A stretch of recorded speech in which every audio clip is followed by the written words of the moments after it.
এবং প্রোফাইল মূল্য এগুলো করা হবে, যে দেখে নিতে পারবেন এখান থেকে। কনসালটেন্ট ইঞ্জিনিয়ারিং ফায়ার সেফটির জন্য কোনো স্বীকৃত বিশ্ববিদ্যালয় থেকে সিভিল অথবা মেকানিক্যাল অথবা আইপিই অথবা ইলেকট্রিক্যাল অ্যান্ড ইলেকট্রনিক্স ইঞ্জিনিয়ারিং অর্থাৎ ট্রিপলি ন্যূনতম স্নাতক ডিগ্রি বা সমমান ডিগ্রি থাকতে হবে।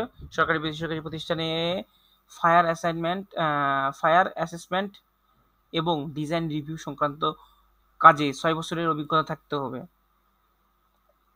এবং কনসালটেন্ট ইঞ্জিনিয়ার ইলেকট্রিক্যাল সেফটি সেটাতে ওই Tripoli electrical and electronic engineering থেকে অথবা ইলেকট্রিক্যাল অ্যান্ড টেলিকমিউনিকেশন ইঞ্জিনিয়ারিং ইটিই ন্যূনতম স্নাতক ডিগ্রি বা সমান ডিগ্রি থাকতে হবে। এবং এখানে 6 বছরের সরকারি বা বেসরকারি কোনো প্রতিষ্ঠানে 6 বছরের কাজের অভিজ্ঞতা থাকতে হবে অ্যাসাইনমেন্ট ও ডিজাইন রিভিউ সংক্রান্ত।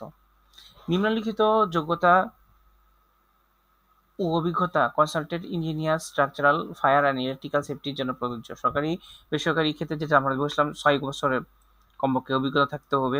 RGM industry safety assessment and design review সংক্রান্ত কাজে। আরও নানান বিষয় এখানে রয়েছে, আপনারা ভিডিও পজ করে দেখে নিতে পারেন, কিংবা এই পিডিএফ ইমেজটা আমার ডিসক্রিপশানে লিঙ্ক দেওয়া থাকবে, ওখান থেকে দেখে নিতে পারবেন।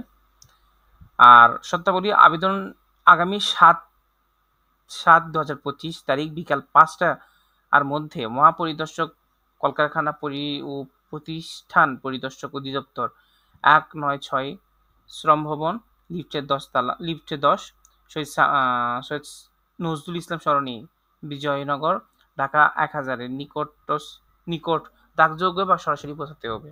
এবং খামের উপরে আবেদনকৃত পদের নাম উল্লেখ করতে হবে এবং আবেদনপত্রের সাথে সম্প্রতি তোলা 2টি কপি পাসপোর্ট সাইজের ছবি, আবেদনপত্র, পূর্ণাঙ্গ জীবন বৃত্তান্ত ইত্যাদি বিষয় এখানে থাকতে হবে। আর বয়স 30 জুন 2025 তারিখে সর্বোচ্চ 45 হতে পারবে।